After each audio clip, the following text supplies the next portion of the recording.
You and I are so gross, Melody. We're gross. We're gross. Ugh.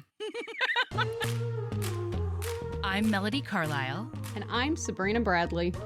And this is Heaving Bosoms.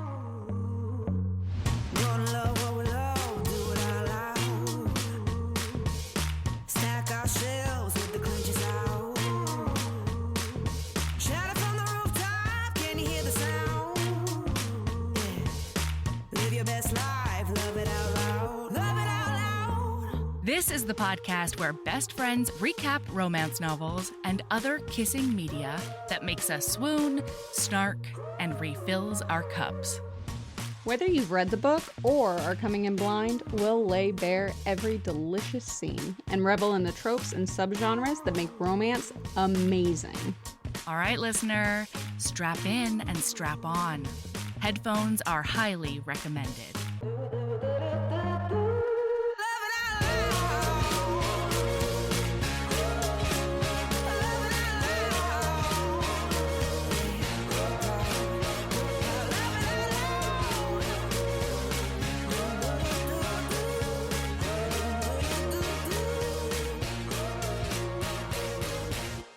Hey, Sabrina. Hello. It feels like I haven't spoken to you in so long when really it's only been like 4 days. And no, to be seriously. Clear, we have texted on and off since then. No, but really today I was like, I know we're talking tonight, but I wonder if I could just ask her for a meeting. I don't know. Are we codependent? We might be a little bit codependent. It's fine. It's fine. Oh my God. Okay.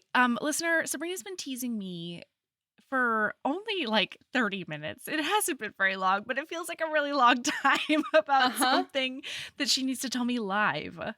Can you please make that happen now? So, I had a listener reach out to me. Okay. Love that. To say that they have, in fact, tongue-fucked a cleavage. Tell me everything. That they're like, usually I keep this shit a little private, but also like it felt apropos because you asked specifically. We solicited this.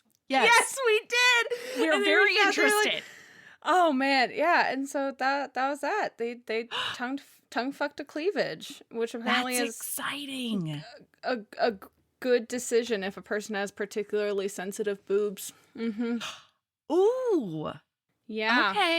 Okay, so it was for their partner's gratification in addition to their own. Yeah, and so, like, that might make sense why, like, I've just never considered it, because, like, when you got honkers, they're not exactly super sensitive, so, like, it just wouldn't cross my mind as, like, oh, yeah, that's a thing that would be pleasant. Yeah. Ooh! Yeah. I love this. Just to go along with the lady love of last week, where I'm like, yes, I love hearing from listeners. Great example. Great example. Thank you for answering our call, listener. Yeah, I know. That was so nice of you. I know. And like, I was like, wait, can I talk about this on pod as long as I keep it anonymous? And they're like, yeah, that's fine. Nice. Just keep it anonymous. And I was like, yes! Because otherwise otherwise I wouldn't have teased you with it. I would have just immediately messaged you and been like, Melody! Yeah. Listener has shown us the truth. Yes. I'm all about it. I know. Me too. Especially also, like, yeah, go ahead. Bonkers solicited things. Like, we're not kidding when we say that we want to know. Yes, the couple of times somebody has reached out to tell me a different iteration of an orgasm fart or like a cunnilingus fart, I have been very thankful and interested. This is science, y'all. Okay? Yes. This is heaving bosom science in action.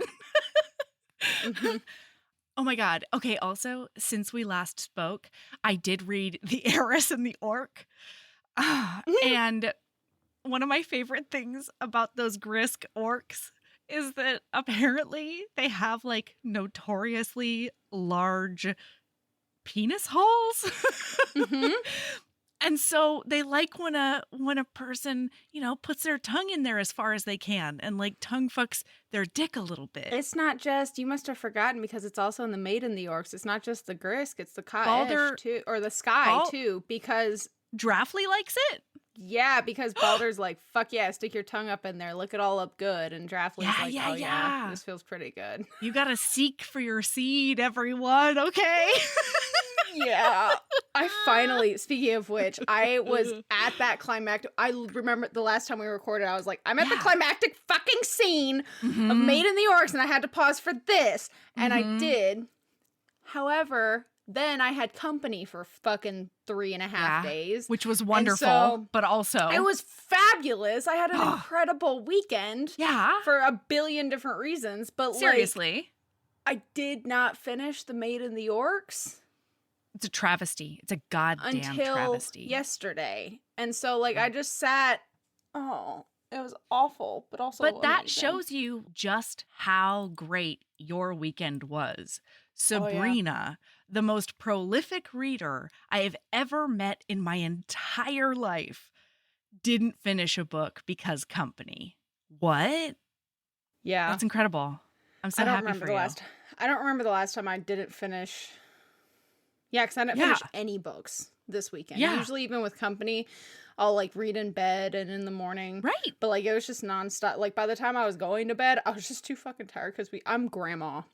I go to bed at I am in bed usually at 9:15 at night. Mm-hmm. And then I didn't go to bed before 4 a.m. once this weekend. Incredible. Wow. You're I'm like still a teenager. recovering. Oh my God. I'm still recovering 3 nights later. So I watched Bachelor in Paradise, and one of the most astounding things to me is that there's a 32-year-old on there, and they have to stay up all fucking night a lot of times when they're filming, and I'm just I don't know how you're a person, let alone. This is the only reason I can't be on The Bachelor. There we go. Obviously, it's the only reason. Yeah. No, I hear that. It's not your penchant for polyamory. I don't know what you're talking about. Sabrina seducing all of her housemates. Honestly, that's how that season would go. Yes, that happened in Japan once. Honestly, that's the Bachelor we deserve. Yes. Agreed. Yeah. No, I'm all about the friendships in the house as well. But I would be so super here for some romances in the house. And I would love it. Anyway, okay. Sabrina, we have people who have decided to support us on Patreon. And we have to tell them hello. Ooh, hello. Oh, hey. So we have some brand new patrons. Hell yeah. Hello to Brenna R. and Minth. Olivia G. and Caitlin B. Or Catlin? Uh-oh. I've always said Caitlin. Okay, I think so too, but I'm just I like Catlin as well. So, okay, go ahead. Go ahead. Emily H.W. and Kemi K. And Stephanie K. Those are all the new ones. Hey, y'all. Thank you so much for supporting us. So happy to have you. Yeah, I'm so happy to have you. And I hope you are loving the metric fuck ton of content that we're putting on there. It's a lot. Because we've kind of turned into monsters. Yeah. Okay. And then we've got some people who have supported us for a long time. So I want to say a huge thank you and a virtual hug to Katarina E. and Carly J. Julia L. and Dorothy. Clay C. and Jesse V. And then last but definitely not least, Andrea. Ooh, either T. way. Very pretty. All of the above. Hell yeah. Thank you. Oh my gosh. Yeah, thank you. And I hope you saw my sneaky little inclusion at the end of the November reading list. I don't know. Check it out. There's a pinned post at the top of the Patreon where you get to see something that's kind of insane that's coming up at the first week of December. Sabrina, you're on the podcast. You know about it. What pinned post are you talking about? The one where I say what's coming up in November. On that one, like the graphic includes one thing that's happening I starting did in notice December. that. Yeah, you know about it. Oh, I even Yeah. okay. Yeah. Oh yeah. You know, you've been at the meetings, you know what I mean? So I'm good with it. Yeah. Dingus. I think I did, in fact, come up with what the final name for it was. Yeah. Yep. So yeah, just gonna pat myself on the back a little bit. That's exactly right. That's exactly right. Okay. We have a book. I'm ready to talk about Thanksgiving now, though. And wow. We have a Thanksgiving book. And we did go back to our Thanksgiving roots and choose an inspirational one of those. There was not enough triplets, to be frank. No, there wasn't enough triplets. There wasn't enough ill-advised hikes through the Alaskan wilderness. There wasn't enough burnt applesauce for my liking, you know, or kidnapping, frankly. There wasn't leftover. Like, I feel like I did myself a disservice by reading a bonkers Thanksgiving book before reading this, you know? Yes. So, listener, we decided to do an inspirational one for the podcast because that is one of my favorite things to do. But then, as a reward, we did a super bonkers one on Patreon.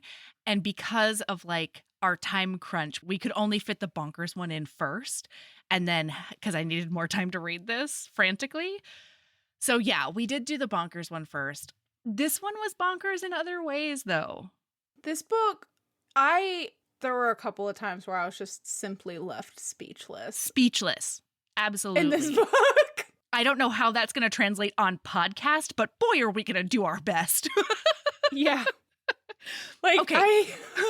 So we've just jump right in. Yeah, we've got Allison. And later on, we're going to have Jake. Okay. Allison is a fancy lady from a high rise in Chicago. We hard hit that like holiday stereotype of like big business lady from the city goes to small town and falls in love and finds the real meaning of gratitude Thanksgiving. And love. Yeah. So, she's a business lady who does lots of money stuff. She's a finance gal. She is stated to be a trust fund manager. There we go. Which when I think of a trust fund, I think of willy-nilly. A trust fund baby? Yeah, but no, she handles like big fancy investment type things. Absolutely, and she's real good at it. I don't know why I'm explaining this when we learned last week in the Veterans Day episode that I don't know shit about money except that you exchange it for goods and services. Yep. So she's back home in like Harriet Springs. I don't remember what the fuck this Ohio town is called. It doesn't matter. I have no idea. No idea. It does start with an H, I feel like, though. And she's back because that is her grandmother's stomping grounds. Her grandmother has kicked the bucket. And so she's here to like get the house ready for sale, which is something that I feel like a big fancy finance lady, it's the exact opposite of how she would handle this. What, go do it herself? I feel like she would be like, I have the money to hire every handyman available. Well, not so when you do in fact have a pretty bad alcoholism problem. And so you are trying to step away from your current life after rehab to get a break, essentially. Because we learned very quickly that she's a recovering alcoholic and she's pretty fresh out of it. We find out toward the end of the book that she's been sober for 7 months. AKA the time that she's been in this small town. Is that true? Mm-hmm. Yeah, because she's been in this town for 7 months. I think what happened is I cannot confirm this. I could not confirm this in the book, or maybe I just didn't read it close enough. But I think what happened is she essentially had her whole... Well, she's taking a sabbatical from work. Yes, wait, hang on. I'm doing not math in my head. I'm doing day math. Give me 3 seconds. Oh, God. That's even worse than money math, honestly. Especially backwards. Oh, God. Yeah. Okay. So this book is taking place in November, and the incident that led her to go to a detox center, what happened around Easter, and that's 7 months apart. So she literally, You're totally right. I don't think that her grandmother just died. I think that she'd been kind of putting the house off. And then after coming back from detox, she was like, okay, I need to just get out of unplug the from city everything for a little while, and I'll go handle grandma's house on my own. So I think that's she what's needed happening. to like abandon all of her triggers, and that makes total sense to me if you have the ability. Well, because so essentially, like, what we end up learning, listener, just for context, and like big trigger warning on this one, in the sense that like, if you have a substance abuse problem of any kind, like there isn't any, like, I will say that there are close calls when it comes to falling off the wagon, but also like it never actually happens. Right. If that's a trigger for you. Yeah. If substance use disorder is too much, this isn't going to be the episode for you. Right. Because it comes up a lot in this book. Yeah, and that's one of the reasons that I feel like this book was heavier than every other inspirational book we've read. It's pretty heavy. Yeah, there's going to be a trigger warning for substance use disorder, mention of historical suicide, death of grandma, we already mentioned, death of wife, because he's a widower. Oh, yeah. In childbirth. And, oh my God. And of course, post-childbirth. That trauma is going to be coming up pretty frequently in this book because he does have 3 kids, okay? And like, does he have 3 or does he have 11? You know what I mean? So I am not somebody who has a problem with kids in a book, okay? Yeah. I don't mind a kid in a book, but my God, this was a lot of fucking kid in book. At one point I was like, can we get like one scene without the children? No, that 3-year-old was a main ass character. My God. And then his 15-year-old sister, we got literal scenes in her head. I was like, yeah. Oh boy. Okay, here we go. Yeah, we got little sister POV. Banana Town. Okay, so anyway, she's in town doing this thing, and she's sort of like been keeping to herself. And then across the way is a working farm that also has sort of a general store. Where they like make a bunch of goods from the stuff that they produce. It's very homey and kitschy and adorable. And there's a hot man who lives there. She has recognized that. Jake Walters is the one, exactly. And his 3 children, Michael, Libby, and Julia. Yes, and his little sister, who is 15, Jenny. 19 years younger than him, which like, I can identify That's with relatable content for me. And you, yeah, for both of us. So, okay, it's Halloween, all right? And she's stoked about it because she's dressed up in a witch's costume. She sewed it herself. That comes back later, that she's a little whiz with a sewing machine. You're a genius. Yeah, absolutely. And Jenny comes up with these 3 kids. Do you remember why there were rats on the boy? Yes. So his costume, I don't remember what his who he was exactly, but it was some kind of comic book superhero. Oh, who lives in the sewers of New York City and controls the rats. So, and also this character does eat people. So like his outfit, he's got like fake blood all over his shirt. Hell and then yeah, these rats, Mikey. And like, Mikey's just living his best feral little 10-year-old boy life. Truly, yeah. And so something happens. One of the rats goes flying. And then as they're about to go pick it up, something just dive bombs out of a tree and goes after this fake rat. Then they go over. By the way, pause. This is when we really find out anything about the fact, like, we know that Jake Walters is widowed, but we do get a whole scene where she's being introduced to the children. They came over and introduced themselves, and Julia straight looks at her with her 3.5-year-old face, looks dead into Allison's eyes and says, "My mama's dead. She went to heaven when I was born." And I was like, oh, okay. Okay. Here we go. Okay, honey. Okay. Oh boy. I've had small children say things to me like that, and I never know what to say, because like the dark humor side of me wants to like joke with that, but I'm like, this is a child. This is not a joke. Because, like, if I said some shit like that, then, like, dark humor with me, right? Like, we're being a little dark humorous, right? Yeah, but, like, a 3-year-old says that, and you're just like, oh, this is all of the context that you have for this, and you don't really know what's happening. Yeah. I like, and felt on the one so hand, bad for Allison.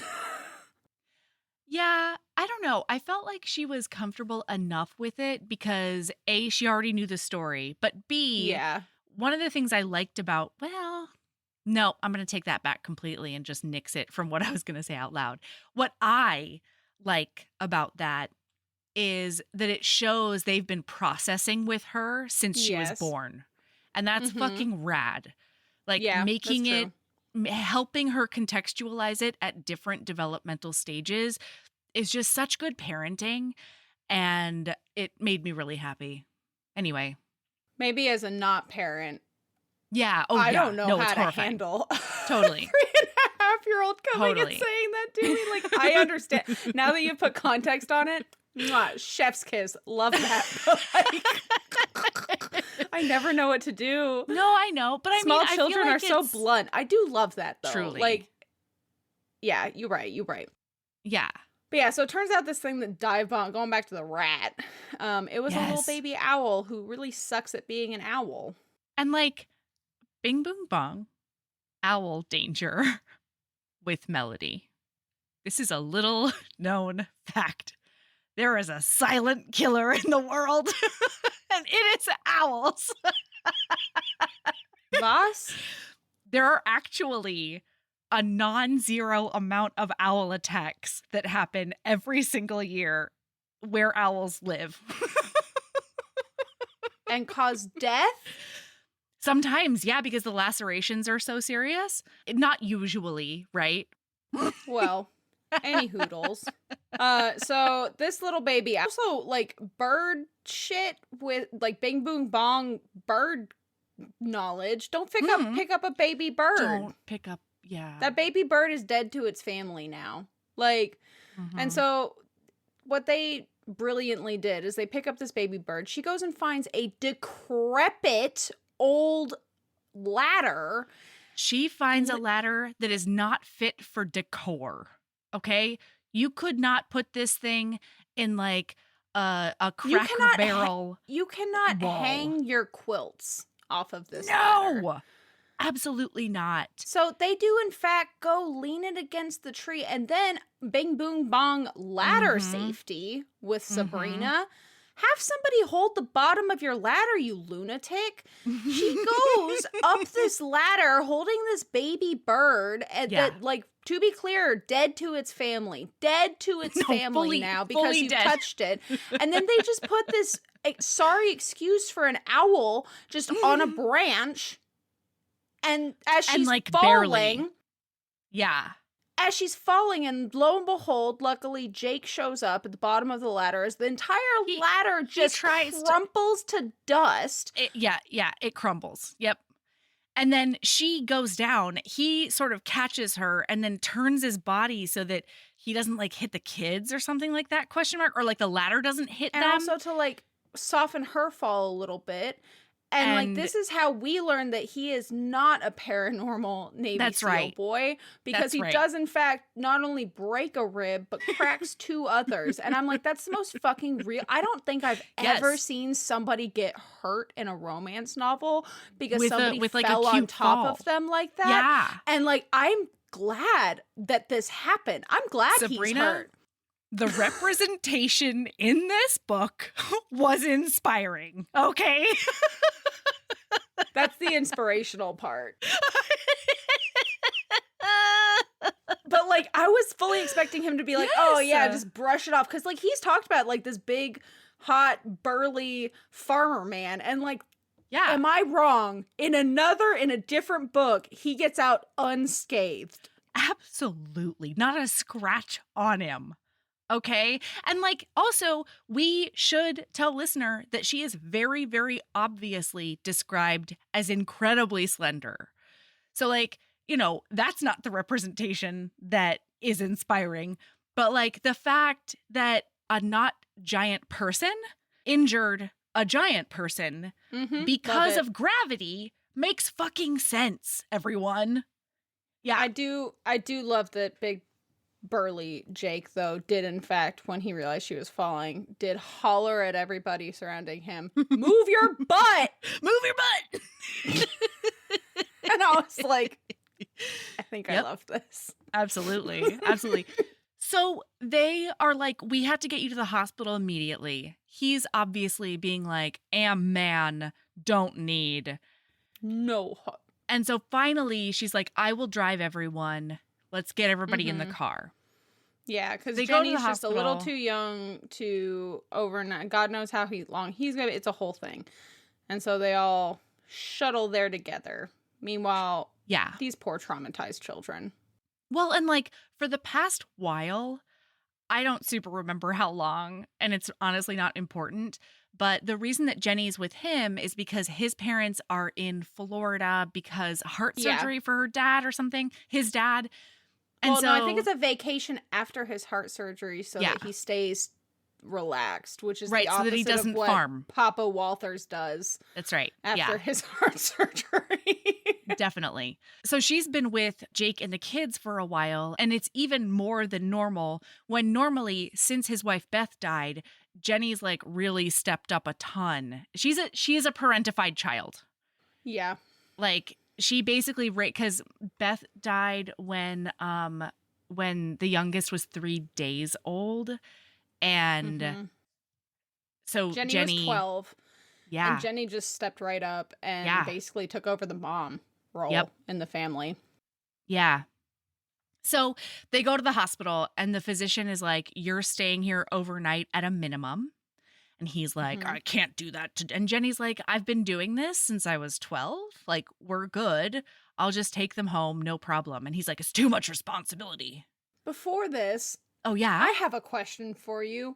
Was it just completely out of nowhere, that whole social worker scene with the, the abused wife and the children getting taken away? Did that ever come back? I wiped that from my memory because the book wiped it from its memory. Okay, cool. Because, I read that and I took a ton of notes on that scene because I thought it was going to be really important later. Such a big deal was made about this. And it's like, it's like the author, trauma dumped on us really early. And then I couldn't figure out why. You know what I mean? The only thing I could come up with was maybe this was the proof, or this was an example of how a small town, everyone knows everything. That's the only thing I could think of. But there's so many other ways that could have been handled. You know what I mean? I mean, there's so many ways it was handled in the version of the book where I wiped that from my memory. Okay, cool. Yeah. Okay, well, I couldn't wipe that from my memory. I support you. Sorry that I brought it back. No, not at all. I'm really glad you did because that's fascinating that I could just erase. Okay, so anyway, Allison says, I will stay with the kids. And Jenny can obviously do it, but if we need an adult around, I can be the adult who's there. Well, and the entire time, her internal monologue is God. I really hope I don't kill these kids because I'm a drunk. And I was shitting bricks this whole time. At one point, when the physician looks at her later, she's like, can the doctor see that I have no confidence and I can't handle my life and I might maim a child out of nowhere because of my habits? And I'm just oh my God, lady. Dirty alcoholic. And it's my God, Allison, you have been I understand. No, I know alcoholics. Yeah. I get it. But also, you've been doing really well. Right. You haven't touched a drink in 7 months. No, and she's working the program. She's, really committed. She has a worry rock that she keeps in her pocket. Her sober stone. Yeah. I really liked that. She found it at the Michigan Lake when she was coming to terms with some stuff. And so now it's what she keeps in her pocket and rubs on when she's feeling stressed. Yeah. Okay. So then Jenny is not impressed with this whole situation because she's 15. She's been an adult since she was 12. She can handle this. And what the fuck does this lady think she's coming in to run her house and take care of her kids? This is weird. She's still really nice to Allison, and like the littlest one, especially Julia, is totally head over heels for Allison. We also have seen in Jake's head at this point that he is not over Beth. He is like still deep. He's like, I will never love again. I will never be into any, like, I will never ever anything again. A passage? Sure. So he talks about how she died, and he's conjuring up memories of Beth's presence and stuff. And then it says he didn't want to move on, but it seemed that he had no choice. His own body had started betraying him in the past few months. And as much as he hated to admit it, more often than not, those feelings of lust had been triggered by the sight of Allison Martin in shorts and a crop top, mowing the lawn or painting the porch trim. Melody, you would like, I don't know that we can have a podcast together because we highlight all the same shit. We have that we are. Yeah. Christ. I literally was looking at that line when I was talking about this. It just made me so happy. Like, his own body was the calls coming from inside the house. He's thinking to himself. Oh my God. So after a couple of days, or like one night maybe, he finally convinces the doctor to let him go home. And so he's in his room. She's staying in the guest bedroom, which is another red herring, man, because like it was made so clear that all of the bedrooms were on the second floor of the house, except for the guest bedroom she's staying in and his master bedroom. And I was like, this has so much opportunity right here. And then just nothing. Why would she say it out loud if she wasn't going to make use of it? Yeah. God damn it. And then basically Allison dopes him up real good and makes him go to bed. And then we do get Jenny's point of view, which is when we find out about her edgy, kind of shitty senior jock boyfriend. Mm-hmm. Yeah, because she's trying to pressure her to try pot and drink beer. And she's like, I don't want any of that. And wow, I saw myself in Jenny so much in this moment. Literally, the quote is, if he'd just quit pressuring her to try pot and drink beer, he'd be just about perfect. She wanted him to like her as much as she liked him. And I was like, ow. Fuck. Okay. Yep. That sounds like high school. The part that I most glommed onto was he was the cutest boy in senior class, and he liked her. Plain old Jenny Walthers. My note that I wrote down for this was literally, you could not pay me enough money to go back to high school and date again. Never. Absolutely not. The Cullens are insane. Oh, God. I'm so sorry, everyone. By the time this comes out, we will have had our Eclipse watch party.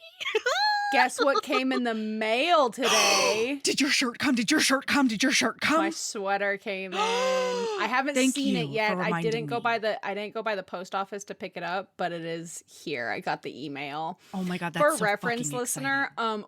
The watch party crew, we have indeed gotten semi-matching sweaters. I think I might be the only outlier. I think you might be, because did you do the shirt? This is the skin of a killer Bella. This is the ass of a killer Bella. You got the ass one. I got the ass one. I'm obsessed with that. Meanwhile, the only person I know for sure that got one as well is HB Teresa, who we got matching sweaters where it says, Bella, where have you been, Loca? And it's Jacob Black howling at the moon. I think I'm probably also gonna get that one. Really? So, yeah, I think I'm really going all out. I think I'm being a monster. I'm obsessed. Okay, well, we'll be sure to post pictures and things like that. We will. Oh, God. We will. Are you kidding me? I'm gonna have a picture in the fucking Colt tomorrow after I go by the post office. Like, I know. Anyway, sorry, everyone. Yeah, I'm so excited about it. Where are we? Yeah, so all of these things. Oh, at some point I didn't so like when he's like passing out on her, he does reach up and like touch her face, and he calls her an angel.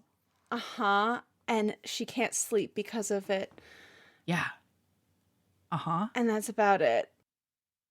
Yeah, she can't handle her whole life. She's like, all she can think about is that brush of his fingers.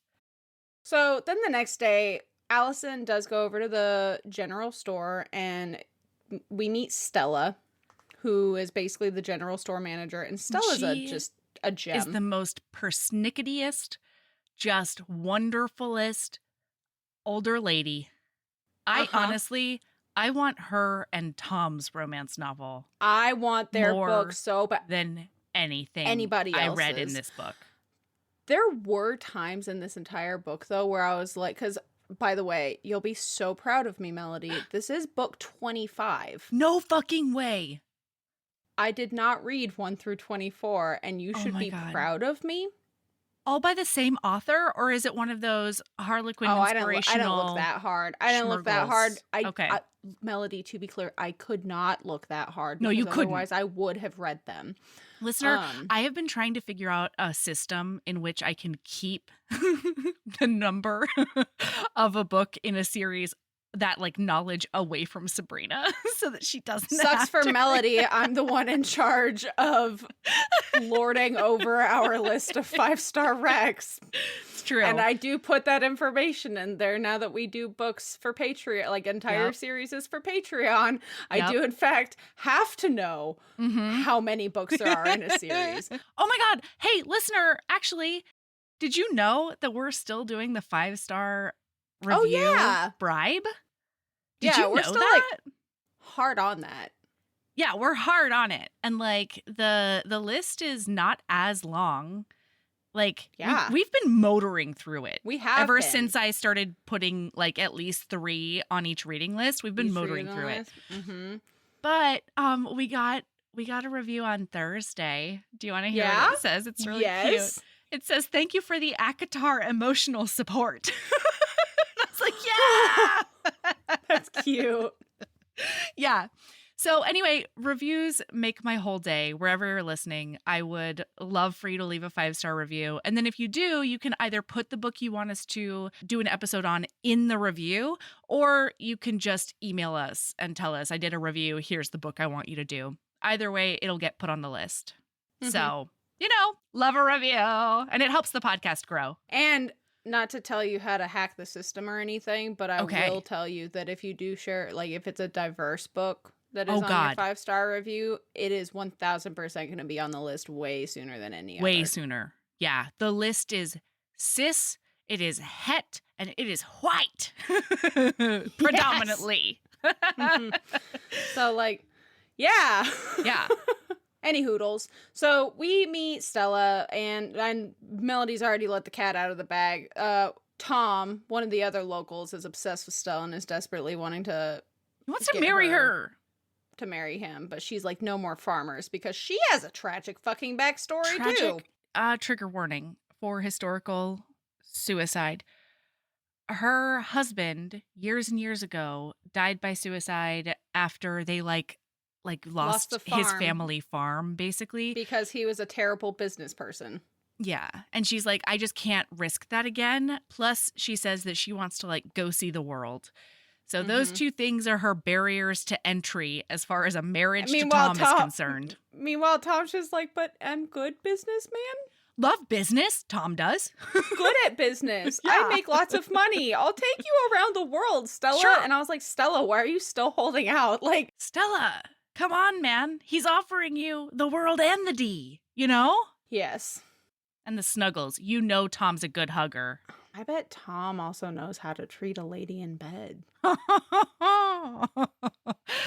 know what? I bet just from the way he treats his wild turkeys, I know that he's so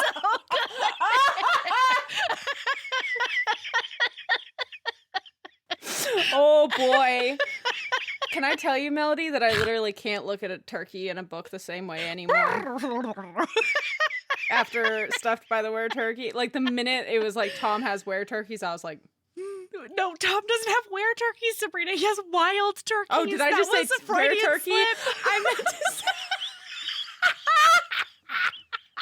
Just Tom and his were turkeys. Honestly, I like that fanfic, though. Stella doesn't know what she's getting into. That is so upsetting in so many ways. Oh, man. Yeah, Tom's going to give her his meat. So, moving on. Yeah, so Jake's doing, like, the typical, like, man in the 90s thing. Actually, just general man thing in a romance novel where he's like, I'm fine. And it's like, no, you're under doctor's orders to still be taking care of yourself. And he does, in fact, not want to do that. So he's being a little shit. And it's great because all of the neighbors are coming together to harvest his cornfields. And she's like, hey, bro, you really need to go to bed. And he's like, definitely not doing that. And then Tom's like, I would listen to the lady. She's pretty smart. He's not even wearing his sling. He literally just has his thumb hooked through his belt loop. Like the most fucking farmer shit I've ever heard in my life. I have to actually read you that line because it was incredible. I know what part. I have that highlighted too. Okay, please say it out loud. As he started down the steps, she noticed he wasn't using the sling he'd been told to wear, but instead had hooked his left thumb through the belt loop of his jeans, providing little support for anything except his ego. And I was like, fuck yes, Allison. Yep. Because, like, he's not feeling well. This bitch is, like, he's still broken. He might get pneumonia. It's cold enough outside. Like, dude, the last thing you need is fluid in your lungs on top of everything else. Like, we already almost punctured your fucking lung. Go inside, dude. Lay down. Otherwise, I'm going to drug you into a coma again. My God. Exactly. So she tries to get him to do that. He snaps at her real bad. And she sort of cowers about it. And then he's like, all right, fine, I'll go inside or whatever. So then later that evening, like, she went and helped the kids, like, do dinner or something like that. And then she had to leave. It was too awkward. And so she had to get her stuff and go back to her house for a little while because it was just so weird. Yeah, she was, like, Jake. cleaning up some more stuff in the house. And by the way, it's very clear, listener, that she does not want to go back to her big corporate job, right? Like, no! She's like, I don't know how this beautiful mirror in my grandma's house is gonna fit in my super cold, modern, sad, lonely, miserable, fancy, expensive white apartment. But don't worry, the one place that I can find a lick of happiness and all of the misery of my entire life that led me to alcoholism is in fact in my bedroom, where I've made it a warm, cozy sanctuary. So instead of staying in my grandmother's house, which is full of that, which is really where I want to be, in this house where I want to be, I'm gonna in fact go back to the saddest existence known to humanity. The saddest, cold, most sterile existence. Place where, like, all I do is eat a bougie microwave dinner for holidays because nobody cares and I don't have anybody left. All of my family's gone and dead and I'm sad. Really, it's like that. I'm not kidding, listener. No, like this, like, to be clear, I wish that was honestly hyperbole. Okay, so, like, to be clear, like, that was just me riffing. But that's the whole book. If you boiled the book and her, you and I have been on a kick, Melody. Where, like, we've been reading the last, like, I feel like the last, like, couple of books that we've read for Pod. Like, these people hate their lives. Like, they hate their entire existence and all of the choices that have led them to, like, what have we done to, like, how do we stack the books like this? I don't know. No, but to be, like, perfectly crystal clear, listener, what she said was not verbatim, but the vibes were immaculate. Thank you. Like, oh God, I didn't even have to plan it. I just thought to myself, how would I describe Allison and her You just existence? channeled book, really, is what you did. It was like you were a Quaker at a meeting, standing up to talk. Yeah, absolutely. Boy, anyway. You were speaking in tongues just now. So, okay. So then she gets a call from Jenny. And Jenny's like, this is the first time she's ever asked Allison for help because she's been very, like, cold to her and, like, get out of my house kind of situation, but in like very passive aggressive teenage girl kind of ways. So she calls Allison and Allison can hear, like, the cacophony in the background. And Jenny's like, so, Julie is asking for you and, like, she won't go to bed. And so Allison's like, okay, I guess I'll talk to her or whatever. And then by the time she's done with Julia, Jenny's like, no, don't go outside. Oh no, Jake is on his way out to you. He's not wearing a coat because he won't let me help to get it on. And she's like, okay, I'm coming to you. So she meets him on the road and she's like, go back inside, you absolute menace. Like, what are you doing? Truly, this is a menace of a man. Yeah. And so she says, hold on, I'm so sorry. Oh, she calls him out. And like, this was incredible. He says, I'm not used to like being on the receiving end of my neighbor's charity. And she says, no, that's not what it was. And it says his head came up. What are you saying? And she goes, it wasn't because you were on the receiving end of your neighbor's charity. You would have done the same for them. Like, that's how it works around here. You realize today that I'm not just some kind of nuisance trying to interfere with your life, that I'm something more. And I was like, oh my God, dude. And then he goes, this is out of, not by the way, sure this what you feels mean. out of left field, listener. So, It is. like, there has been no, There's been no progression. I'm going to bring this absolutely up. I'm going to ever. bring this up multiple times in this book, Yes. by the way, because like that's my biggest issue with this book. Is it the romance just like slaps you across the face every once in a while? Yeah. Yeah. Like, God.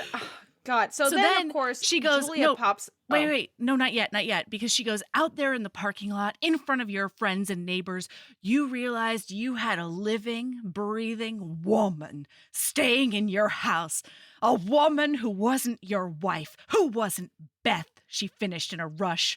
And he goes, you don't pull any punches, do you? She says, I'm only speaking truth.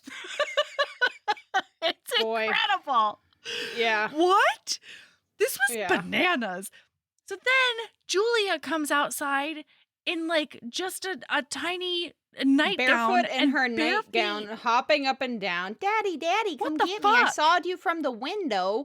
And he's like, well, okay, I have to go take care of her, but like, please stay. And like, she's like, I don't think that's wise. And he's like, for the kids' sake, not mine. I admit I'm not up to taking care of them alone yet. Oh, and I'm my like, God. Let's just use the kids as a little bit of a guilt trip here. Let's do it. Absolutely. Okay? Mm-hmm. Yeah. So then it's the next thing. So the next morning, Julia does come in and very rudely awaken Allison. And I was really afraid this was going to be handled differently. And I was going to have to go on a huge tirade about parenting small children. How did you think it was going to get handled? I thought she was going to try to turn it into a cute thing. This was not cute. This was not okay. No.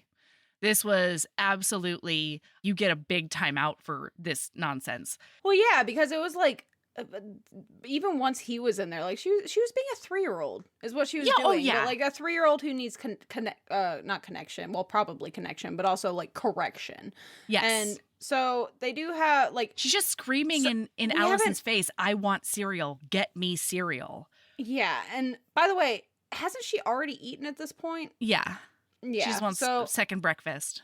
You know, it's fine. But one thing that we have not mentioned, Allison is desperate to be a mother, but she does not trust herself to be a mother because of her alcohol problem. This comes up over and over and over and over. Should we just do you want to just tell them the origin story, like the precipitating event? Yeah, this doesn't have to be in order in the book. So essentially what happened, it was Easter around like March or April. And she was hosed at a family thing. And she does, in fact, pick up her niece, I think, or like her little baby family member and is like, we're going to the park. And then walking to the park, she stumbles drunkenly and falls to the ground. And luckily, nobody died a grisly, murderous death. Okay. Right. They don't immediately the kid didn't end up with road rash on impact. Like, thank God.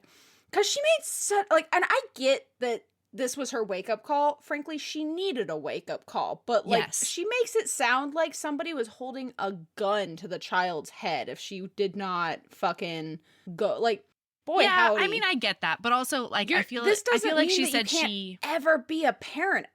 You know what I mean? Like, this doesn't mean that you can't ever have a family. You can't ever. But I get it. She's at the point where she hasn't forgiven herself, right? And, like, that's a big big thing. Well, and I mean, I think so. She describes it where, like, I think there was like a curb really close to them. Like, it wasn't just like a fall on the grass, I feel like. I mean, it was on the sidewalk. But yeah, it's not like a catastrophic fall, but it's something that she has not been. It was her wake up call. It was her rock bottom, she says. Yeah. And like, she is terrified of hurting someone, especially a child. If she ever falls off the wagon. So that's like her main conflict in the book. Okay, so this is also when we find out that her dad's a deadbeat. And she did not grow up with a good parental figure, really. This was one of the things that super pissed me off, actually. Oh, great. Yeah. Yep. Tell me about it. Super duper pissed me off. It says, it couldn't be easy for a man alone to raise 3 children. Harder even, she suspected, than being a single mom. Why, ma'am? Yeah, that what also the fuck is that? Yeah. Is he still one person trying to raise 3 kids? Yeah. There's nothing fucking magical about doing so with a vagina. He's the dad instead of the mom. Yeah. What is that? There's a lot of gender essentialism in this book in general. Yeah. Which, like, yeah, there was. I kind of come to expect in a book in the 90s, you know? That's what I'm saying. Like, I came to it with an open mind and a wary heart because of the time frame. Yeah. And because of her baggage. Like, she didn't know her dad at all, I guess. And then also on top of this, so... Wait, I'm so sorry. I have to read one more line that just tickled me so hard. Okay. Because it says she had barely known her own father. He'd left her nothing but an empty place in her heart where a father's love should be and a genetic inability to tolerate alcohol. It's like, wow, dude. That is the exact line. No. Yes. What the fuck? You and I really just mind melded on this book, I think. Jeez. But yeah, and this is also, so we find a lot about her backstory in general. So this is when we find out that, like I said earlier, she hates her life. She hates her corporate job. She hates all of this. Well, she also had a fiance or like a boyfriend. Married. Oh, yeah, husband. You're right. They were married. Yeah. They were married. And so by her 30th birthday, the date she'd set in her heart to start a family, she'd found herself divorced and alone and drinking heavily. So like that was kind of what kicked it off, was her marriage ending, because like she has some serious trauma surrounding the ending of that marriage. Like, well, it definitely compounded her daddy issues. No shit. Like, wowza. So anyway, now you know her history, right? Her history with alcohol, her history with the detox and rehab program, her history with her father, some of her history with her husband. Frankly, it doesn't really matter, except for the fact that it really kickstarted her drinking problem. Yeah. But now we start the part of the book in which Allison judges everyone with absolutely no qualification to do so. God, yeah. So the first time is after this like kerfuffle with Julia demanding cereal. He handles it perfectly. He's like, Julia came to apologize, and like I saw Valor Chen in that, like, don't want to. Like, I'm not gonna apologize. But, you know, she has to. But then after that, she's like, you know, she really needs more stimulation. Have you ever... She needs preschool. Yeah. Have you ever thought about, like, taking her preschool? Like, no. You think this single dad farmer hasn't thought about taking his kid to preschool? What are you talking about? And so, then we find out why he's never sent her to preschool, and it's because it was Beth's dream to be a stay-at-home full-time mom. And so letting her go to preschool means letting go of that dream. And like, I don't mean to be callous, because grief works in really, really weird ways. But this felt melodramatic as fuck.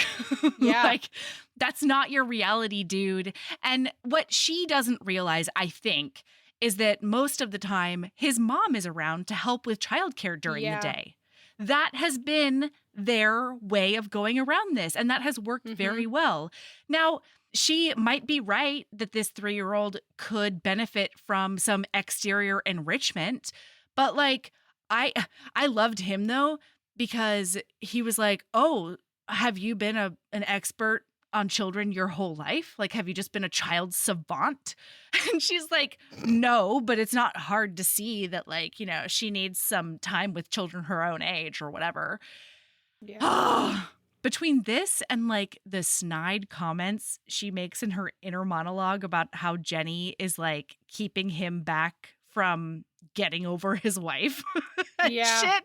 Yeah. I was just like, lady, you need to focus on yourself. Ma'am.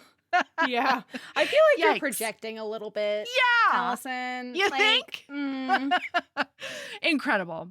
So anyway, Damn. I feel like the next thing that happens is that Jenny needs to They go go shopping. dress shopping.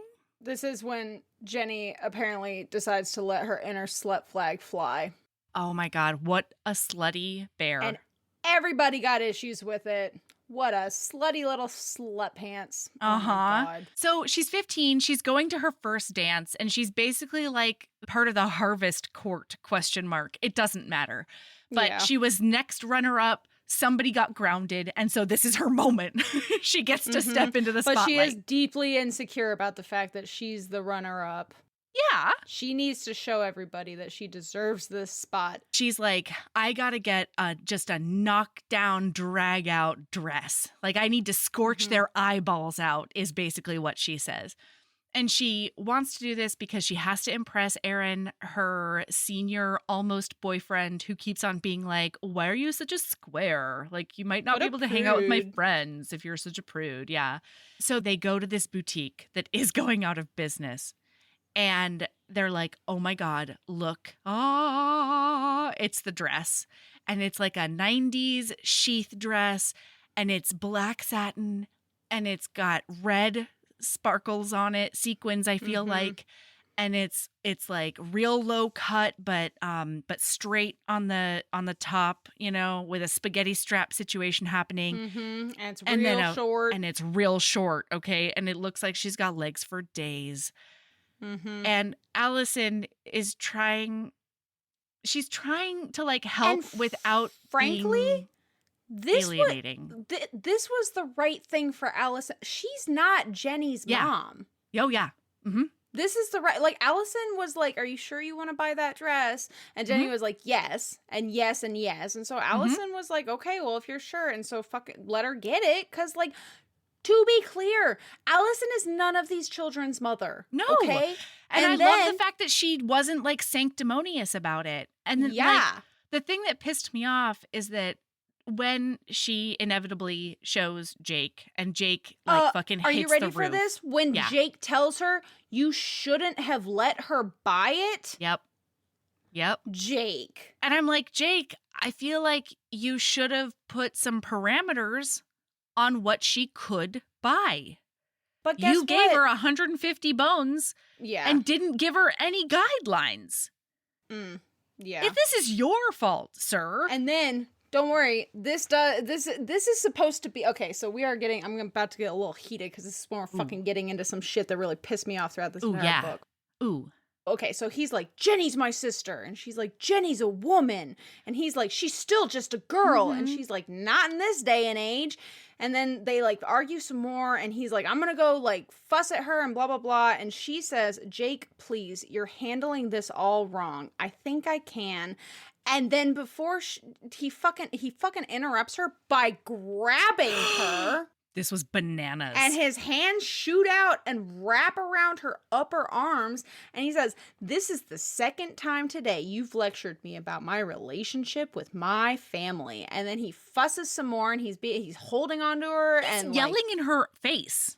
Yeah, and he's like, I try to handle it. I try to get through one. And he's, again, of course, he's like, and my wife's dead. Did you know that my wife is dead? He has snapped. And he's like, I try to handle it. I try to get through one damned day after the other. It's hard, damned hard, but it's living, and it sure as hell beats the alternative. You wouldn't know anything about that, would you, Miss High and Mighty Stock Market Wizard? Wow! Bro. And he's saying I'm gonna need you to take 18 steps back, because he's hovering over her, this massive mountain of a dude. And he's got his hands on her arms. Boy. And this is, again, he does it. He fucking acts like a big old righteous asshole. And then he says, I'm sorry. That's twice today I've taken out my bad temper on you. It must be the damned pain pills. Which, like, yeah, like, especially, like, shit like that, it'll fuck you up, like, right up. But guess what? That's when you take yourself out of the fucking situation. Mm-hmm. That's not an excuse. No. Especially, like, if this is the second time today, clearly you're feeling volatile. Go to bed. Go lay down. Put yourself in timeout, buddy. I had a big fucking issue. Like, I was so... No, I was vibrating during this section. And, like, at this point, I didn't know how he was going to come back from it. You know what I mean? Does he? I mean... Does he? Okay, fine. Actually, you know what, Melody? We're hopping right into this for right now. I'm skipping ahead. Oh, look at her, listener. I'm oh my sorry. God, she's on fire. When the fuck am I supposed to have believed? Because not long after this, she's talking about how she has fallen madly in love with him. Yeah. And he starts to realize he's fallen madly in love with her. You know, the text says that out loud. When am I supposed to believe that this happened? Was it in between her judging his parenting and his way he handles grief and him shouting at her and, like, belittling her? Like, and treating her like a nuisance? Match made in heaven. Truly. Yeah, I hear you. But also at the same time, relying on her to take care of his family? Like. Yeah. Yeah. No, I know. I mean, that was my biggest issue with the romance in this book in general, is that we got a lot of exposition about how sexy they thought each other was, but there wasn't a ton of actual connection or chemistry that I saw happen. None. Yeah. Okay, so anyway, actually, you know what? No, hang on. If we split the book into 60% and then you cut the book at, like, I don't actually have a percentage, but, like, you cut the book at that point and then add in, like, another 15 chapters of them, like, slowly coming together, I think that they just cut out maybe 15 chapters of the middle. I think Harlequin was like, you have a word limit. Figure it out. And so they took out the word. So they just took out the worst possible. They just took out the romance. You know what I mean? So anyway, she's like, I think I can fix this with my Singer sewing machine. And Jenny is dubious, but she takes off those trashy sequins, okay, and gets some white organdy ruffles. It's kind of like the equivalent of like in a historical wearing those super low cut bodices and then having the, like, not chemise, but, like, your underdress, like, your little shawl boy to cover the top of your boobs, like that piece of fabric. But it's literally like two strips, it says. Yeah, I didn't read too closely the exact description because I was like, I'm just gonna make up this dress in my head because what you're describing sounds a little ugly, so I'm gonna go ahead and make it pretty in my brain. I will. To be fair, it does sound 90s, you know? Yeah. So at least there's that. But Jenny feels like $1 million goddamn dollars in it. Yeah, everybody says she looks amazing. Great. It makes me super happy. This is what really, like, gets her to bond with Allison. Honestly, the romance between Allison and Jenny was more palpable. The friendship romance between those two was more palpable than the actual. Oh my fucking God! Don't even get me started on romance. Jenny and Allison's friendship, though. We're fucking getting there in the later part of this book. Oh, I'm excited. Boy, howdy. Isn't the next important thing that they go to the dance? Because they almost kiss. Because his lips, that's right. Her lips are soft and moist, and this is after they've shown the fancy, beautiful dress, and he put his hand behind her head, twining his fingers in her hair, holding her still. He wanted to kiss her, and I'm like, don't do that, bud. Don't do that. Oh, and then, of course, don't worry. She feels now that it's necessary for her to remind him that his wife is dead because apparently he's forgotten. Because she's like, no, you don't want to kiss me. You want to kiss Beth. And it's like, I need y'all to make a decision. Either it's not a problem that Beth is dead or it's a huge fucking problem that Beth is dead. Well, and I think like the attempt was she needs him to prove to her that he likes her and isn't just trying to replace Beth. But that doesn't really come across very well because it just makes her sound more judgy in a different way. So she's been like, you know, Jenny's like, I loved Beth like a sister. And so, of course, I'm going to take care of her kids as if they're my own. That's how I'm memorializing her. And that's when her inner monologue is like, and keeping his loss achingly close to him so that he can't move on, Jenny. But then she's like, you don't want to kiss me. You want to kiss Beth. And I'm like, to be clear, they did kiss. It was like a little lip on lip. Like, it was just a little smooch, right? Because this is what causes her to not be able to avoid the truth. And the truth is that she's falling in love with Jake Walters. And I'm like, why? No, totally. Well, why? Because we haven't been shown anything that he particularly likes about her as a human being. So she obviously hasn't seen that. And then we also haven't seen any reason that, like, he's getting over Beth now. You know? Because, like, if he started the book being like, I lost my wife and it was terrible, but I feel like I'm finally at the place where I can see a future without her, right? That would be one thing. But his body is betraying him every time he gets a boner for the lady across the street. Yeah. And, like, that's a hard thing to do a 180 from in 60 pages. Yeah. Yeah, speaking of 60 pages, we got a fucking motor. We got a motor. And we can. I think we can. Yeah. So then he asks her to go to the dance with her as like a co-chaperone date. And she's like, okay, fine. At the dance, where Jenny looks incredible and Sam, her freshman escort, like really thinks she's looking good. Plus, Aaron has danced 2 slow dances. I shipped Sam and Jenny so much harder than I shipped Allison and Jake an entire time in this. And we saw them on page. They got mentioned like maybe 3 times in the entire book. And there wasn't a single bit of dialogue between them. No.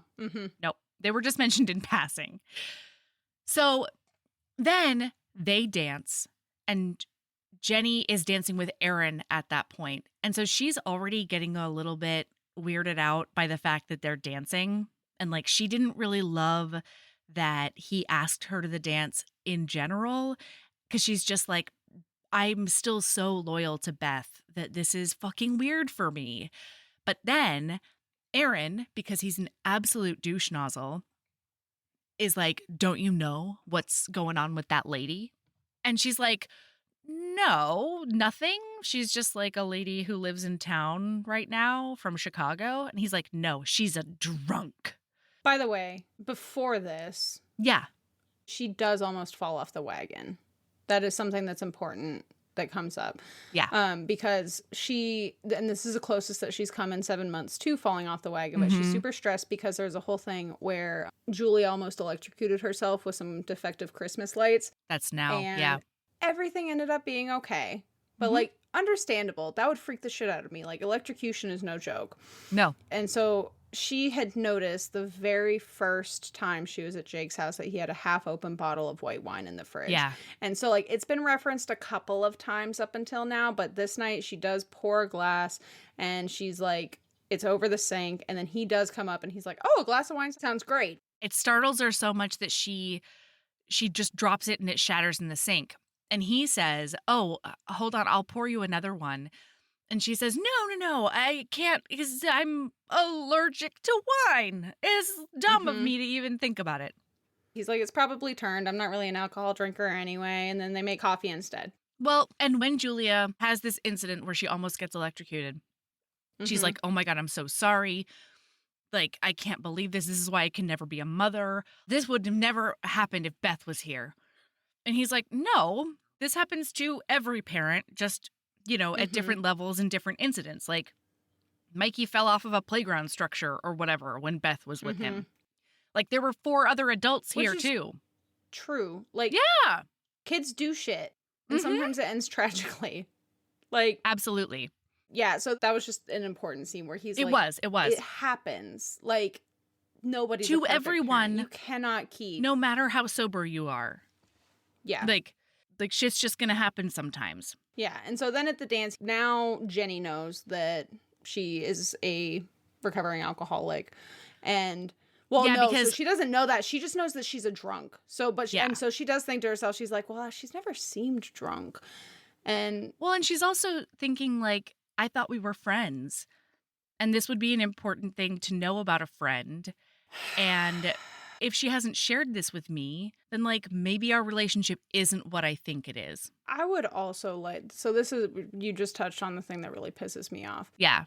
About adultifying a child. Yeah. Jenny is 15 fucking years old. The fact that, one, Jenny, you are not entitled to know that shit about somebody unless they share it with you. Mm-hmm. 2, you have a 17-year age gap. Mm-hmm.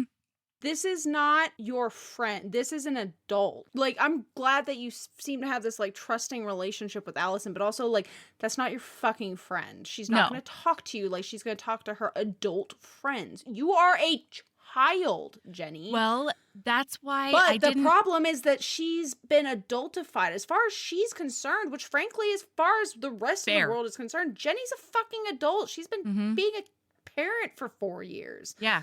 What I meant to say earlier, but just didn't get to, is during that section where he, like right before he yells at her, I had a huge issue with her telling him she's a woman.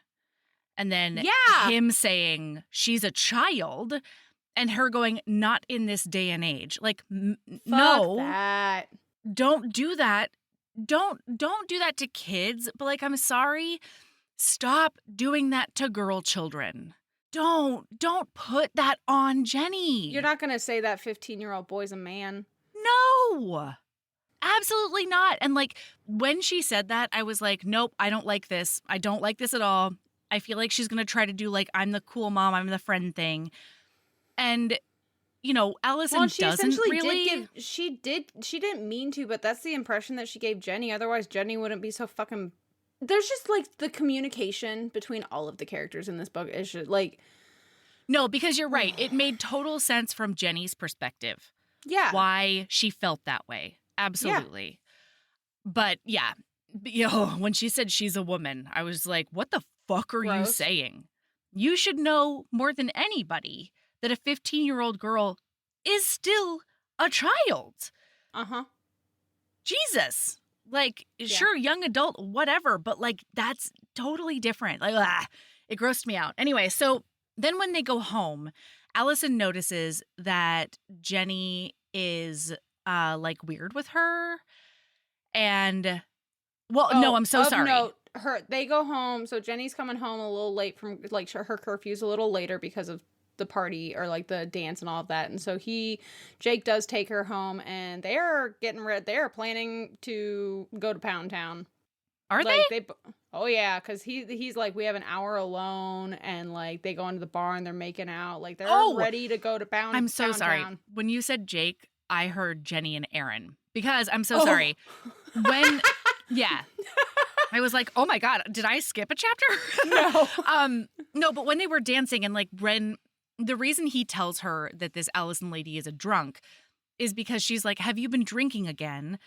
And he's like, yeah, but it's no big deal. It's just like cinnamon schnapps. It's no problem. And like, we're getting the picture that like this high schooler does have an alcohol problem. Like he's on the cusp of a substance use disorder situation. And so he's trying to like, this is his defense is like, you like that lady and she's a drunk. My uncle saw her at AA. Also, fuck you, uncle. That is not how fucking AA works. You monster. The whole point of AA is that it's fucking anonymous. Like, yeah. My not God. Okay. Made me so mad. Yeah. But then, so they're like, you know, making out in the barn. And then his parents get home unexpectedly. And so Mom and Dad. Now the parents are home. Come on. Yeah, so they stomp all over their sexy time. And she's like, oh, good. This is exactly the wake-up call I needed. Because she's been trying to keep her distance and it's becoming impossible because he's just so magnetic and whatever, allegedly. Then we see a bunch of like family time getting ready for Thanksgiving. We see them do like an Ohio. Kind of relating him to alcohol. She's starting to feel like she needs him as much as she needed alcohol. And I was like, honey girl. Well, and that's one of the reasons that part of the like the 12-step program is don't get in a romantic relationship in the first year because there's a good chance you can just substitute one addiction for another. Yeah. And an addiction can totally be a person. Yeah, so, it absolutely can. Like, and I didn't understand until towards now in the book, Yeah. why she was so dead set on going back to her life. And the reason I still can't understand it. It's the dumbest thing I've ever heard. Toxic as fuck.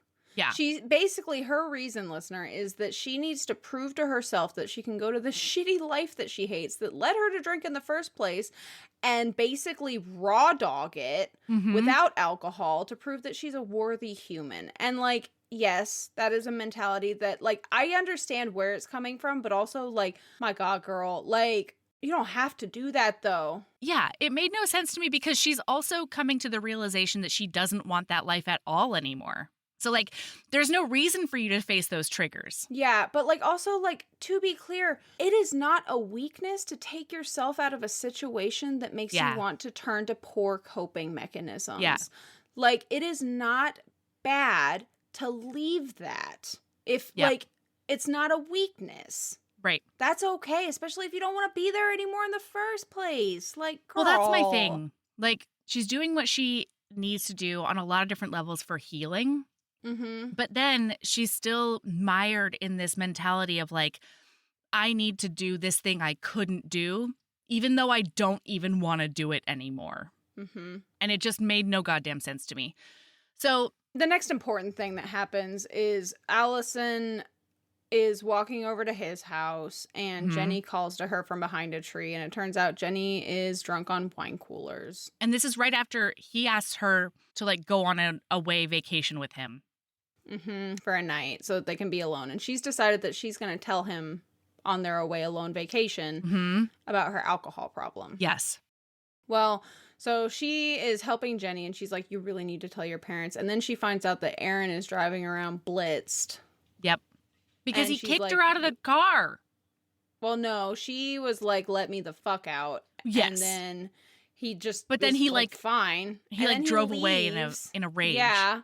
And so she walked home in the freezing cold. Yeah. Like, it's a bad situation. And this is the first time she's ever succumbed to the peer pressure. And she's had like 2 wine coolers and she's vomiting in the grass and it's adorable. She's sobbing and vomiting and it's adorable. And she's like, I don't know why I did this in the first place. I very vividly remember the first time I got drunk and like, this tracks. And Allison handles this really well. She's like, yes, I really think that you should tell your parents. I do not think that they will overreact in any way. And then she finds out about Aaron and she's like, oh no, I'm so sorry. Hold the phone. This is a hard limit. Like, we cannot let this boy drive around drunk. Like, he could kill someone or himself. If you're not going to help me with this, then I will just call the police on my own. And Jenny's like, but he could, I love this. She's like, he could be kicked off the basketball team. And yeah, and someone could die. Yeah, come on, girl. Darling. Yeah, so Jenny and Allison do go back over to tell her parents, and Allison's like, I will be there for you. We'll get this figured out. And then Aaron So they all come out to the lawn. Up. Yeah, like the parents and Jake come out to the lawn. Aaron drives up in his truck to be like, I've been looking for you, and you like hid in a ditch. She's like, no, you dingbat. And then a cop shows up. A local cop shows up because somebody called in because somebody's swerving all around the road and acting dangerous on the road and things like that. So Jake and everybody else are like trying to handle it without the police because they want to give this kid like one chance. And they think that they know their parents enough to be like, you need to get him actual help or we're going to turn him into the cops. And the cop decides to handle it that way as well. But in all of that, Julia's outside for no reason. Everybody's yelling at each other because they're so mad that, you know, he got Jenny into this mess. This is also when Aaron hollers out loud in front of everybody about how much of a drunk Allison is. Oh my God, that's right. He does a big defense mechanism. That's how we find out. Yeah, he says like, I can't believe you're the one who's saying like all this shit to me. You're a drunk. And then they're like, Allison, is that true? And she's like, well, yes. And she was really hoping to like tell him at a bed and breakfast after they had had sex for the first time, you know? One thing I did really love about this book, though, is that it is stated multiple times that she is not ashamed of this. No, I love that. Like, That is so important because, like, any substance abuse problem, shame almost always comes with that. You know what I mean? Like, and shame is one of the most dangerous things about it because then the person hides it even more. Yeah. Mm-hmm. And that's so, like, she huge. doesn't feel shame about this. Like, it's uncomfortable, yeah, and she doesn't want to just tell anybody. But, like, she's not ashamed. She's like, yeah, that is true. I haven't drank since... Like, I haven't drank for 7 months, and blah, blah, blah, blah, blah. And then Aaron does get his knickers in a twist and decide to try and run away, jumps in the car. Julia, the 3.5-year-old, runs toward her dad, and, like, the car's coming right at her, and so Allison grabs her out of the road and, like, saves her. Aaron gets out and is freaking out. He's like, oh my God, I'm so sorry. Oh my God, I'm so sorry. And then... yeah, that's kind of the end of that. So she thinks like they hate me now because I put this little girl in danger. Meanwhile, they're like, you saved her life. Oh my God, thank you so much. And then Jake and the cop are like, all right, we're taking Aaron to his parents. That's going to be our first stop to be like, you're going to get him into a rehab or a counseling situation or something. Or we're going to take this higher and he'll have like no chance at his scholarships. Like, he won't have a chance to come back from this. So they do that. And then he tells her that they need to talk when he gets back. And she says, I'll be waiting for you. Yeah. But she packs her bags in that time. So he comes to the door and she tells him the narrative, right? And then he's like, would you have told me about this when we were alone? And she was like, yeah, that was my plan. And she says, but you don't have to worry about that anymore because I'm leaving.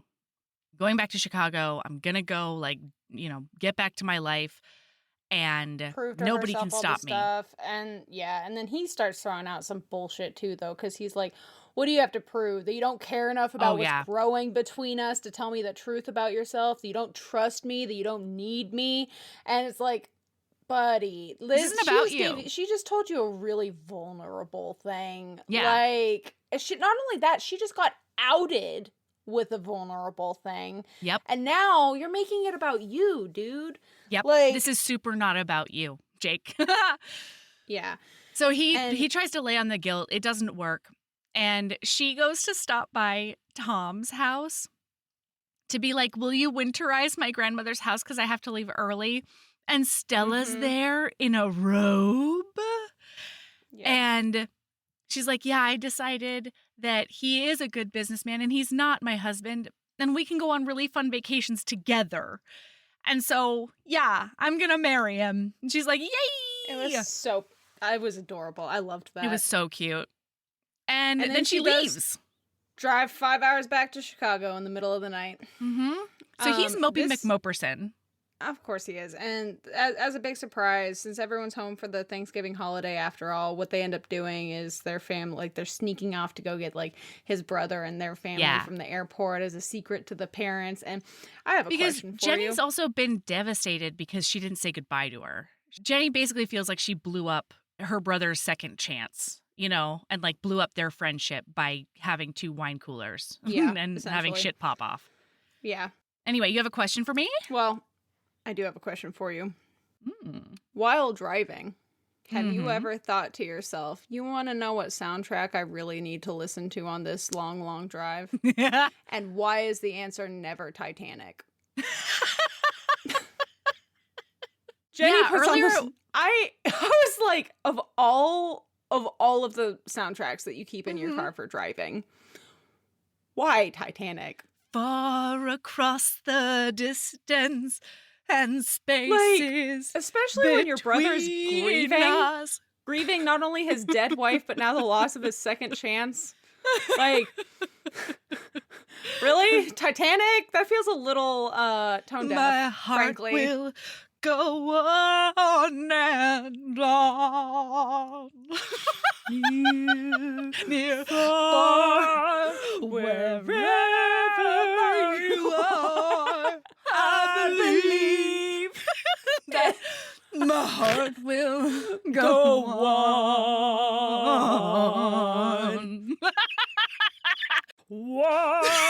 More, you open the door.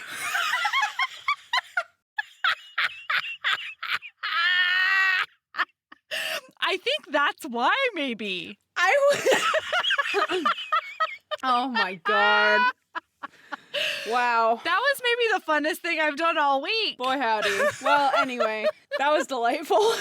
We should randomly sing things as Celine Dion more often. We should start a band. Yes. Yeah. Okay. Mm-hmm. So Jenny has this whole plan to fix everything. Also, definitely a pre 9/11 book. Because oh my God. They can just immediately walk up and be like, hey, I need flights. Mm-hmm. Yeah.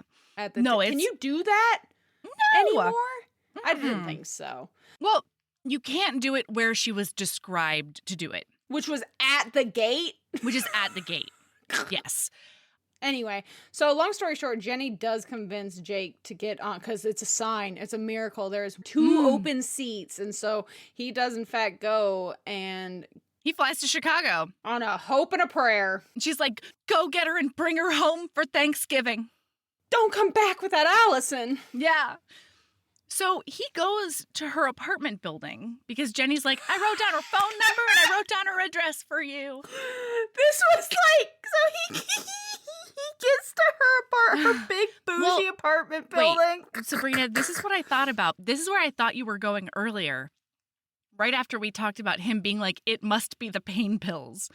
Because like, it must not be. It seems like you get aggressive just, you know, in life sometimes. Because it's stated that he is actively not on pain pills right now. It is stated in text. I think that he's just a little bit of an erratic man, you know? Maybe a little bit, you know? He doesn't like anybody getting between him and his woman.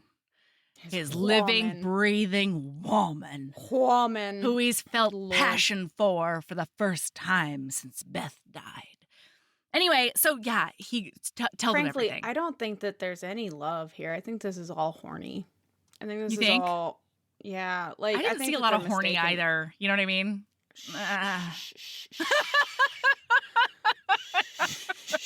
You know what? Give them something, okay? Fair. Let's be generous.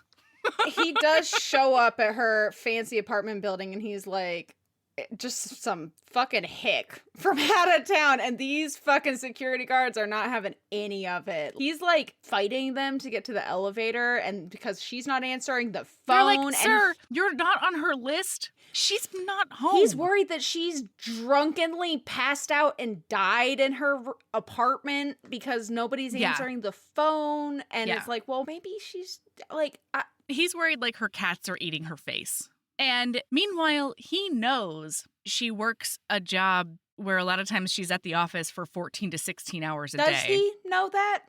I mean, maybe not. Have they ever talked fair about anything but his children and his dead wife? Maybe not. Yeah, maybe. So anyway, he's trying to fight a security guard and she gets home from the office and the taxi man is like, I want to say this is the cutest little taxi man, okay? This taxi man. Because this little taxi man, to adopt him. He says, maybe you ought to wait outside while I check and see what's going on. The cab driver was elderly, with a bulbous red nose and sparse white hair. Santa Claus without the beard. He looked as if he'd put in a long day, yet he was offering his help, and Allison appreciated the gesture. And I was like, I feel more romance between you and the taxi man than the man fighting to get to your apartment right now. Yeah. But yeah, so she does go in and recognize they're like, him and is we've got a madman in here here looking for a lady called Allison Martin. And she's like, I'm Allison Martin. I do have one quote from Jake that really brought me joy. So he already won my heart a little bit with Move Your Butt. Mm-hmm. And then he won it a second time. To be fair, he's done so many things that have given him negative points, but like he's crawling. Whimsy, whimsy, whimsy. Yeah, whimsy, whimsy, whimsy. And he does in fact say to her, these yahoos wouldn't let me upstairs to check to see if you were all right. These yahoos. These yahoos were just doing their jobs, sir. Yeah, they're really good at their job too. Yeah. Like goddamn. I mean, they did He was pull gonna a shoot weapon him on him. They were gonna Yeah. shoot him. Which I felt was maybe a bit much. Where's your taser, But- bro? Yeah, right? Non-lethal measures, please, Mr. Security Well, Guard. Wait, when did tasers become a thing? I don't know. Oh, tasers were invented in 1974. This man definitely had a taser. I mean, I just didn't know if they were used in this capacity. You know what I mean? Because a lot of stuff was like military first and then That's true. That's made true. it to our militarized police force. It says that it was introduced into law enforcement in 1974. Okay, yes. We need a lot non-lethal measure up in here, sir, with your taserness. Yeah. Okay. Anyway, they go upstairs, tell each other that they love each talk other. It out. They say stuff, love words to each other. They bone it down. Unsurprisingly, none of it's on page. I was not surprised, but I was big mad about it. I don't know that I was mad. Okay, fair. Also fair. I don't know that I wanted to read that sex scene. Wow. Sabrina didn't need to see a sex scene. That's how much she didn't like these characters. Like, I did like, okay, so like, this is where the 15 chapters were missing, you know, like the 15 chapters. And because like, I think that if I did like these characters and this book, that I would have been really sad about it. Because like, there's some like really cute stuff at this point, right? Mm-hmm. Like, okay, so there are actually a couple of things that I actually did kind of like. So like at one point he says to her, "Is that what you think of me, Allison? That I'm such a poor excuse for a man, that I could only love you if you were without flaws?" Yeah. And she says, God, this hurt. This hit me in all the soft spots. She says, "There are times I can't even love myself." And I was like, oh God, Allison.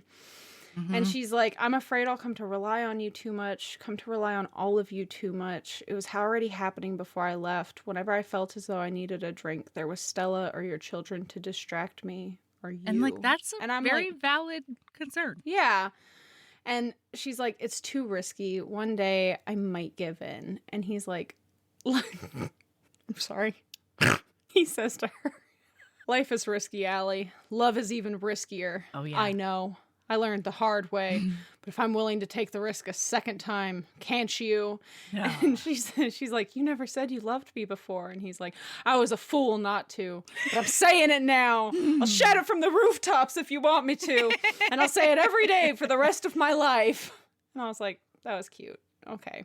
Well, as and like, I think what I wanted in that moment was for him to say, "It's more probable that you will than you won't. And I am eyes wide open going into this." Like, he says essentially, like, "You're strong enough never to." Yeah. I believe in you. And I'm like, no. That's the most toxic fucking thing that you could possibly say to her, dude. Yeah. Like I'm going to do everything I can to support you. You're not going to fucking abandon her. Yes. She does fall off the wagon once in a while. Like, yes.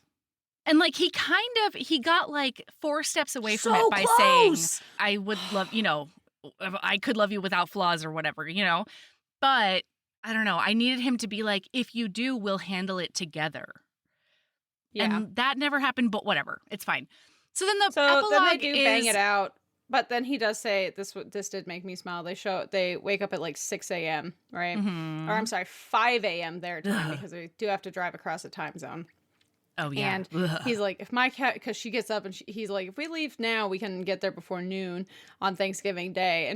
And she starts to get out of bed and he's like, "Hold up there," and like drags her back. And he's like, "If my calculations are correct, and I think they are, we can make love and still be home in time to call dibs on the wishbone." Ooh. And all I could think was, she's going to get fucked by the leftovers. She's going to get feasted.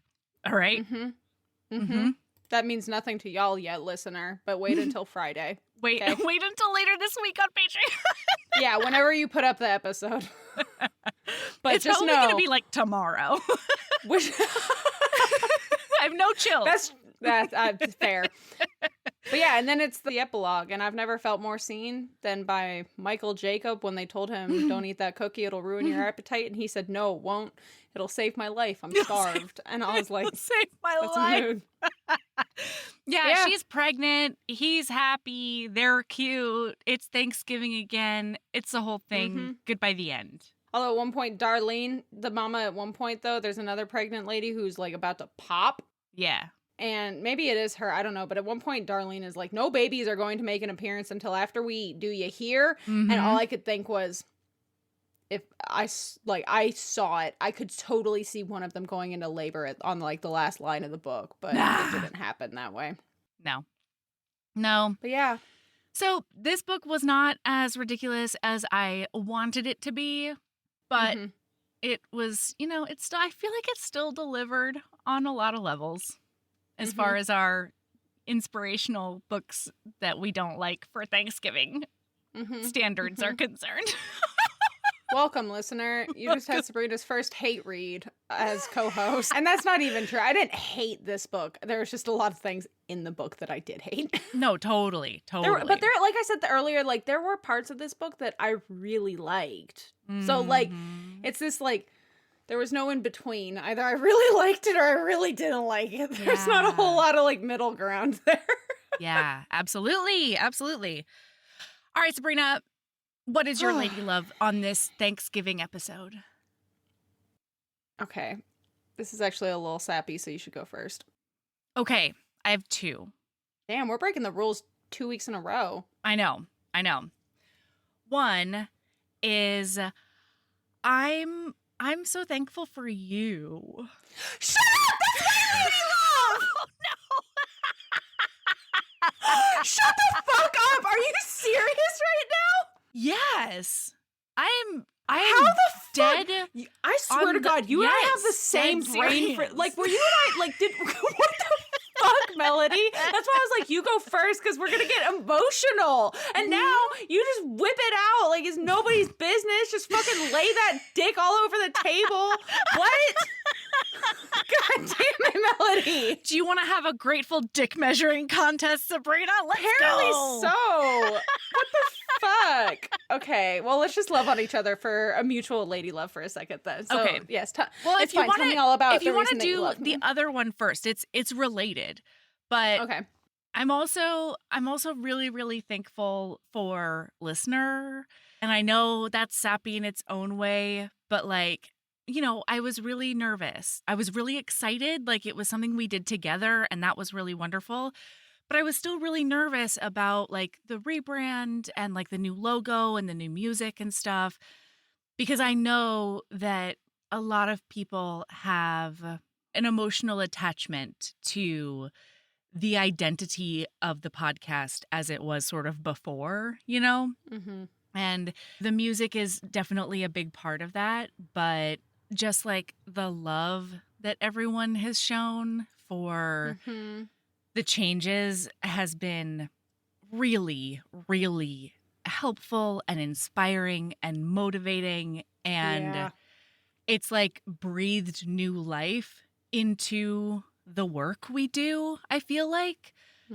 And I'm so thankful for listener for being open-minded enough to, open mind, wary heart. Open heart, wary mind. Which one is it? Open heart, wary mind. There we go.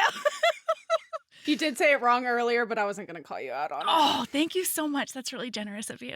That's very charitable. Okay, I'm actually, before we move on to our other mutual lady love, I'm just going to hop on because you just reminded me of something that I've been meaning to say. Yeah. And it's also like, thank you for making me feel really welcome, listener. Like, I'm not gonna lie, I was a little nervous because, like, it is a big change having like a brand new co-host come on. Like, a lot changed about Pod like all at once, and like everyone's just been really kind and like excited and thoughtful, and like they've like reached out and been like, I really like you as co-host. And I'm like, that makes me really, and like they like the way you and I vibe together, and like I haven't been able to like even respond to all the emails we've gotten, but Yeah. Thank you so much to everybody who's reached out to welcome Sabrina. That was a really wonderful email. Oh, that email made me all warm and fuzzy on the inside. Yeah. So, yeah, thank you, because Thank you, listener. we love doing this, but it is, there's a certain amount of anxiety, I feel like, that comes with it.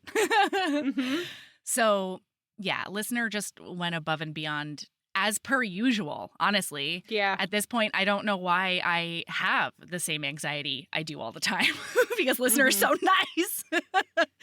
But yeah, Sabrina, I don't even know if I can express how thankful I am for you, because the teammate energy you bring to this and your like absolute voracious enthusiasm is something that not only brings me joy, but also really really motivates me, And I always said that it editing the podcast wasn't a big job, because it was basically me reliving a conversation that I had a really good time with, I fucking loved talking with Aaron about books. And then when I edited, I got to relive that conversation and giggle along with us again.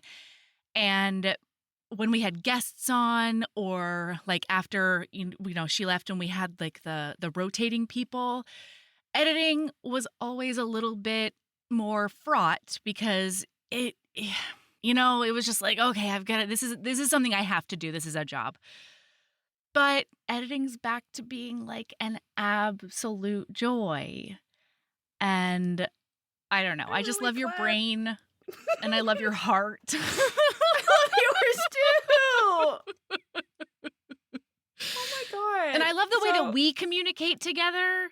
I was just going to say, so when I was thinking about it, in general, just the last little while, about, because I feel like we've finally kind of started to hit groove, right? Yeah. You and I have been consistently recording now and working together for a couple of months, because obviously we were working together before anybody else knew, right. And I don't know, I just really appreciate the communication that we have, right?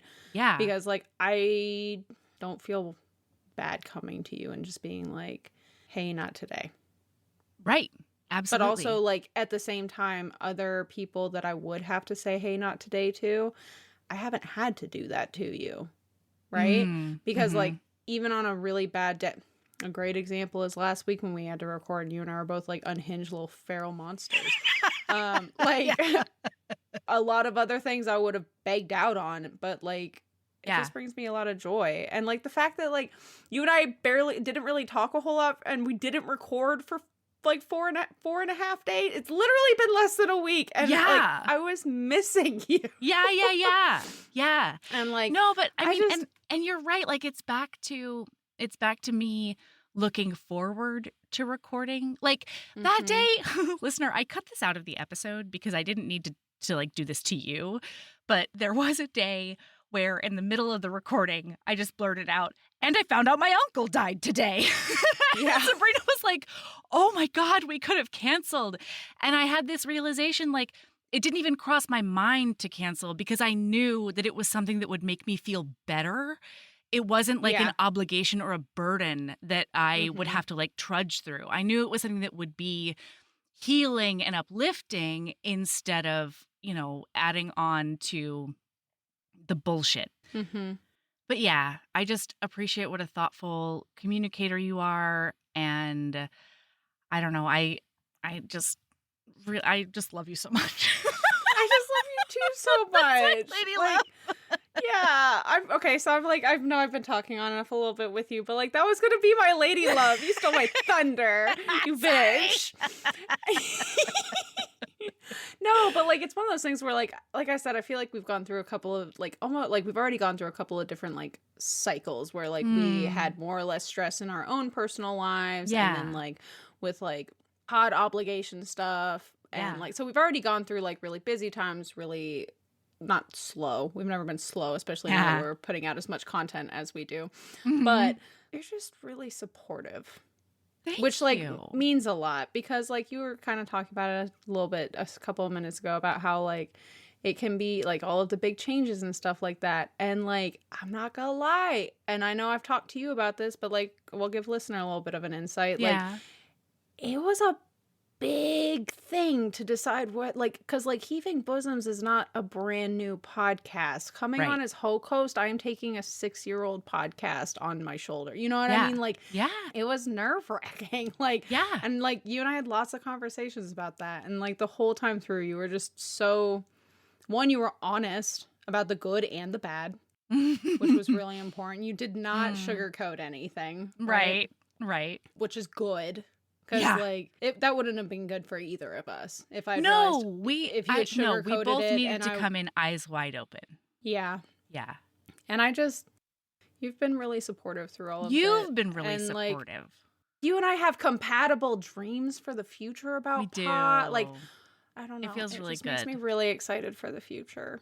Yeah. And there's a synergy right that's nice. Yeah. So, look at me. Is that a corporate Look word? at you. Your big corporate job. Oh my God. I feel like I'm a business bunny now. Oh God. No. And I don't know if this is like your superpower or something, but I'm also reading way the fuck more than I ever have before. Terrible influence. With pod. So like, I don't know. I don't know if it like oozes out of your pores. But I'm doing a lot more extracurricular reading.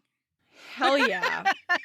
That's amazing. Well, that's why you and I are like, shit, I think we need to start doing reading roundup episodes once a month on Patreon. Because, like, between the two of us, there's at least 10 books minimum that we could go in on. Yeah, absolutely. Yeah. Okay, all right. So, wonderful. Listener, okay, shoot. So, like, between the two of us, you're our lady love, and then you are mine and I am yours. That's super cute. I can't believe, like, we're so gross. I'm excited to. I'm just excited to grow with you. Yeah, same. Woo! Fuck. I'm gonna cry. Okay. Keeping a badass and love yourself. Love yourself as much as you love channeling Celine Dion in a sing-along. Yes! Yeah! Love yourself that fucking much. Yeah! Because boy, Hattie, that's a level of love that is, that's a high level of love. This pod will go on and on.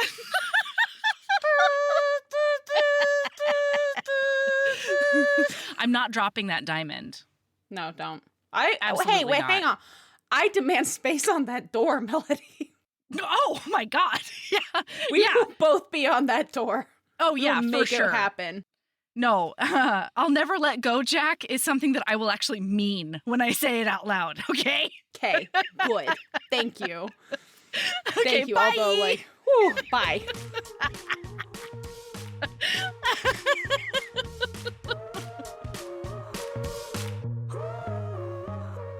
Heaving Bosoms is produced by us, Melody Carlisle and Sabrina Bradley. Editing is done by Melody Carlisle. Our theme music is by the incredible singer-songwriter Brittany Fonts, and our art is by ultra-talented author Kate Pryor. If you like our show, remember to follow us on your favorite podcast app, rate us 5 stars, leave a nice review, and of course, tell all your friends about us, even if they don't read romance. If you want to get in touch, you can email us at heavingbosoms.podcast@gmail.com. If you want more of us, visit patreon.com/heavingbosomspodcast. You can also find us on Instagram @heavingbosoms, on TikTok @heaving_bosoms, and in our Facebook group, the Heaving Bosoms Geriatric Friendship Cult. Head over to our website to sign up for our newsletter, get our Reading Embrace printable, and check out my audiobooks at heavingbosoms.com. All right, we'll be back next week with more swoons and snark. See you then.